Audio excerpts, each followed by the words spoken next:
Hi friends, this is Krish the Urban Naxal, and as you know, I have been hunting down the bullshit ideas of Hindutva.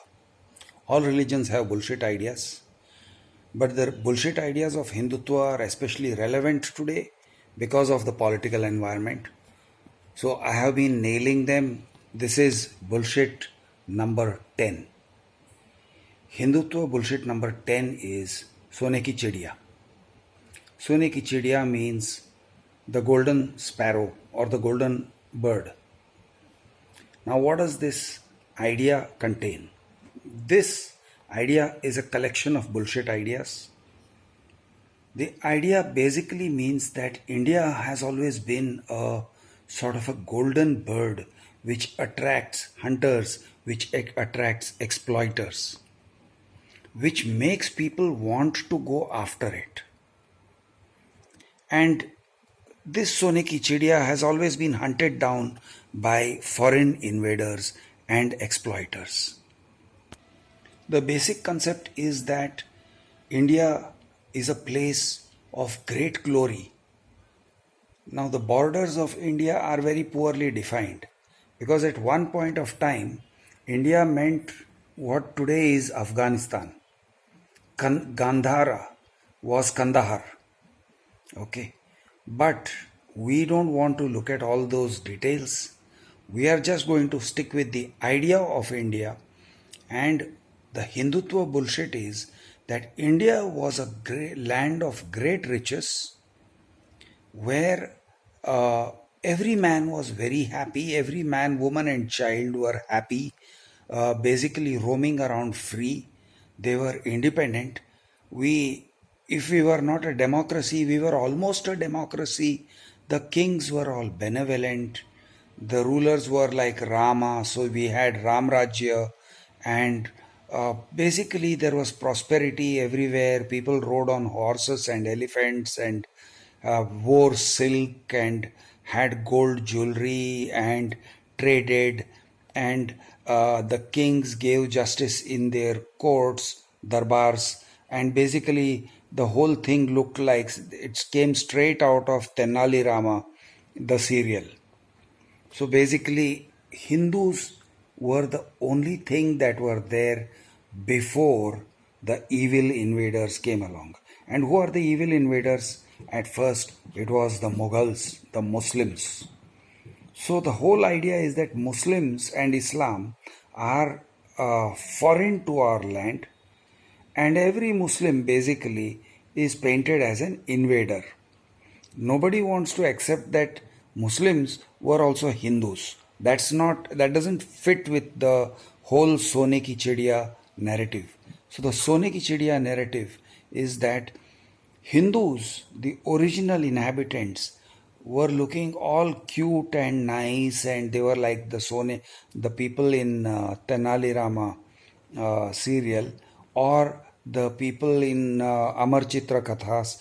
Rishis were doing yagna, and traders were trading, fishermen were fishing, hunters were hunting, and everything was very nice. There were forests and lots of greenery, and if there was injustice, then the kings used to give justice in these courts.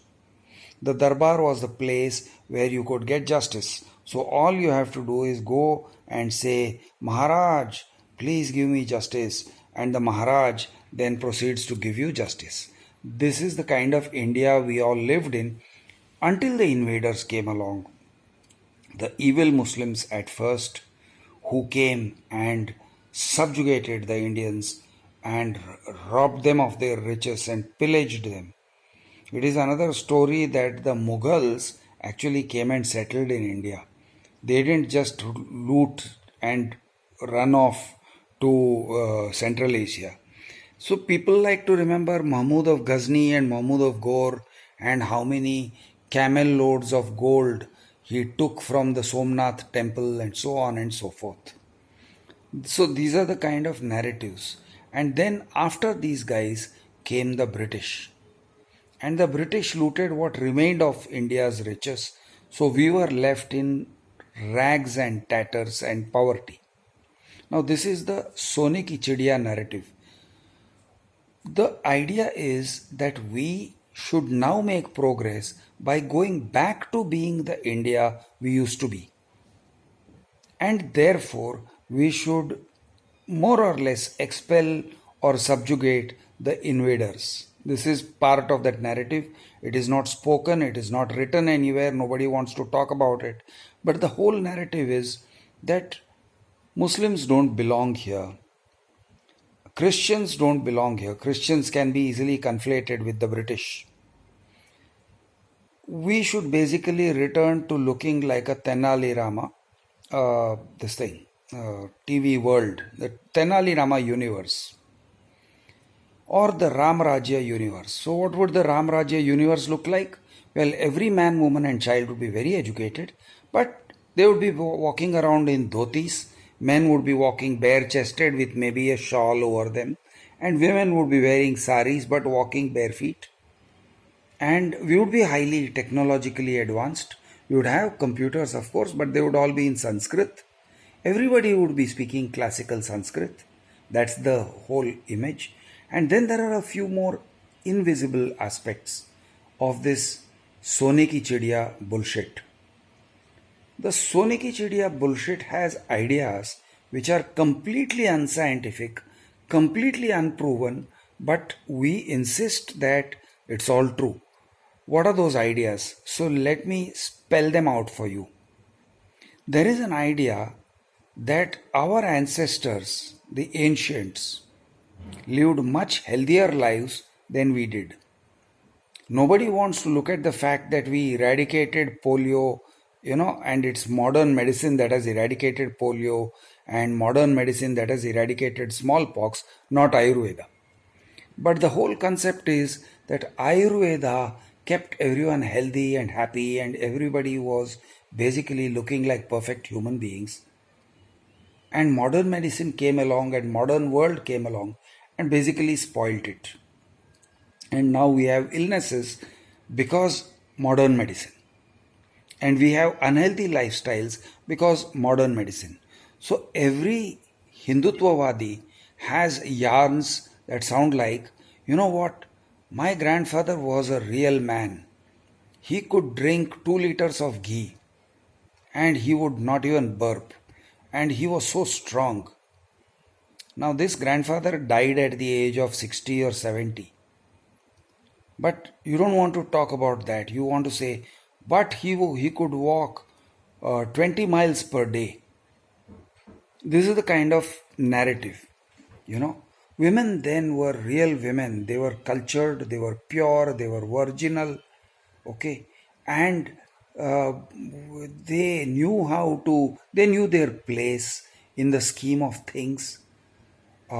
They knew how to obey their husband and keep the children happy and basically be good homemakers and all that. So this is part of the SONE Ki Chidiya narrative. So if there are any feminists out there who want to think about SONE Ki Chidiya and at the same time think that it includes the freedom to work in offices, then let me tell you, SONE Ki Chidiya narrative does not include the idea that women will work in offices and be professionals and rise to the top of the company and do all that. At the most, they would be secretaries, but not even that. They would be homemakers. That is the SONE Ki Chidiya narrative. Now let us talk about how men used to be. And men used to be masculine. Men used to be like guys who could handle bow and arrow. Every man knew how to handle a sword and could fight and defend himself with a sword. And every man was wise. The wisdom is a very peculiar kind of thing. It's not intelligence, it is very Hinduish, it is very religious. And if you have seen what Tarka Shastra is the idea that you can prove your intelligence by basically defeating someone in a war of words. So, Tarka Shastra consists of people arguing, people throwing riddles at each other, and those riddles have very religious element. The riddles are like, what are the two duties of a man which are not the two duties of a woman? and then the clever man will solve the riddle in the way that the person who was asking a question will be silenced, before the entire court. Now, this is all part of the Sone Ki Chidiya narrative, the idea that Indians, original, true Indians, are like Shuddh ghee, that they will be totally wise and strong and lean and muscular. Their body type would be a little bit like Baba Ramdev, and they would perform yoga, and yoga will keep them strong and young. So every man, even at 80, will be strong and vigorous and, able to bear children. This is the kind of a narrative until the day he suddenly, quietly dies in bed happy. He dies in bed very happy, smiling among relatives, among his dutiful sons and daughters who will revere him, touch his feet, and dispatch him to the afterlife. And of course, they would be performing yagnas and pujas and all these things, and people would have plenty of time.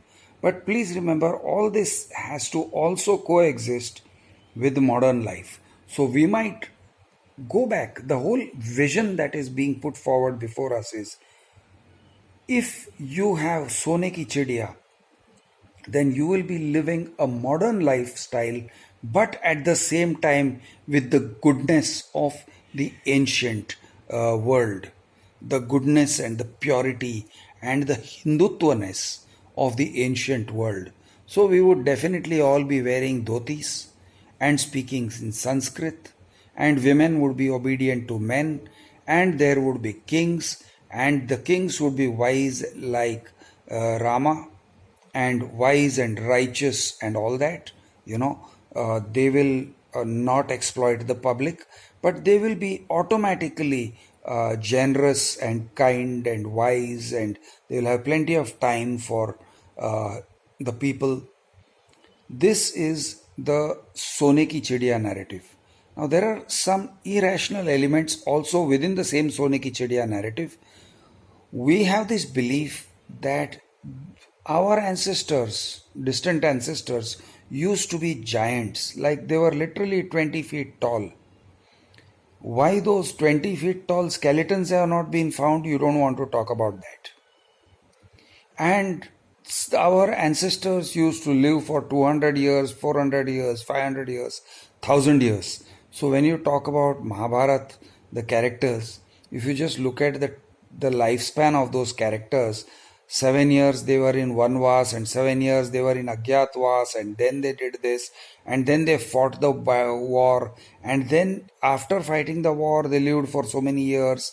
Arjuna went on to marry so many people, this kind of a narrative. Now if you add up the time, the chronology, you find that they live for a few hundred years, and then one day they decide to walk away to Mount Vaikunta, and then die, more or less ritually, more or less knowingly. They give up their lives unattended, but at the same time without too much suffering. They die on the roadside, but at the same time, so Draupadi is the first to die, then Nakul and Sahadev will die, and so on and so forth. So everybody dies in the natural order. Nobody dies an accidental death. Nobody dies because a cobra bit him or her. Nobody dies because of food poisoning, because they ate the wrong mushrooms. This is Sone Ki Chidiya, land of India. This is the vision that we have of Sone Ki Chidiya, and the whole idea is that we can actually get back to being Sone Ki Chidiya. How? Number one formula is Atmanirbhar, like Pradhan Mantri Narendra Modi says, we have to become Atmanirbhar. What does Atmanirbhar means? If you want to translate it, it would mean you don't import from China. It would mean you're not dependent on Western technology, but that's not how you're going to translate it. You have this vague idea that we are all going to be very modern. We're going to use smartphones. We're going to use e-rupee. We're going to use rupee and credit cards and all those things, but at the same time, we are going to go back into the past. And we are going to, if Narendra Modi has his way, then we are going to return to Achhe Din, because Achhe Din were in the past. And we are going to expel the foreigners. This is where the CAA NRC idea comes from. We will expel the foreigners from Bharatvarsha and we will return to being Bharatvarsha. Now, where are the borders of Bharatvarsha? Well, I guess we are going to accept the borders that are currently there. We surely cannot take over Pakistan. That is not, I hope, on the cards. But we are going to become Bharatvarsha and we will rename ourselves. We will stop being called India. We may call ourselves Hindustan. Uh, it will be the sort of Hindu Sharia law. Not exactly. It's because it's a very loose kind of a concept that we have. But Bharatvarsha, and we are all going to live happily ever after, just like in the fairy tales. This is the dream of Sone Ki Chidiya narrative implemented by BJP. The whole concept, and that is why it is important for Narendra Modi's government and for BJP to push the idea of yoga, to push the idea of Ayurveda. Baba Ramdev is a kind of an icon showing that, oh, you can drink Patanjali honey and you can drink Patanjali medicines, and by eating and drinking Patanjali medicines, that is Hindutva stuff, you can be healthy, fit, you will look just like Baba Ramdev. You will be virile and sexually active till a ripe old age, even if you don't eat non-veg. Oh, by the way, yes, in this Sone Ki Chidiya narrative, non-veg and all that is not looked at properly. Okay, and you will not even eat eggs. You will eat roti, dal, all those things which are approved in the Indian scheme of things. Never mind that most Indians are some kind of non-vegetarians. Never mind that is under the table. And in Sone Ki Chidiya, by the way, there will be no liquor. Oh, but there used to be Madira in the ancient days, and we used to have these festivals where people used to drink Madira. So yeah, okay, maybe liquor. Darubandi nahi hoga. This is Sone Ki Chidiya. This is the Sone Ki Chidiya vision of how India should be when Achhe Din come along.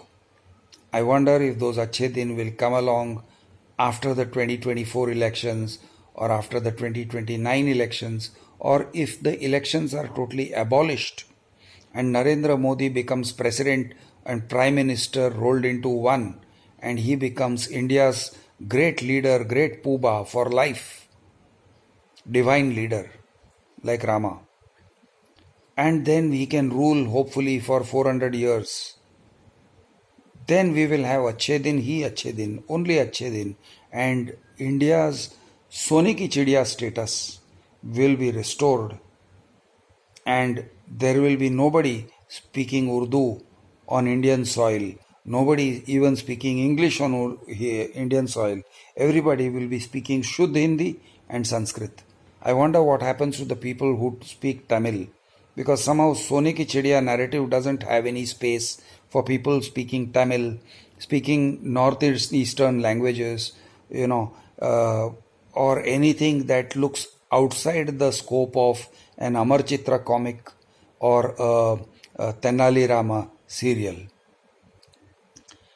This is Krish, the Urban Naxal, and we were talking about bullshit number 10 of Hindutva, Sone Ki Chidiya. Jai Hind, Jai Maharashtra, Jai Jawan, Jai Kisan.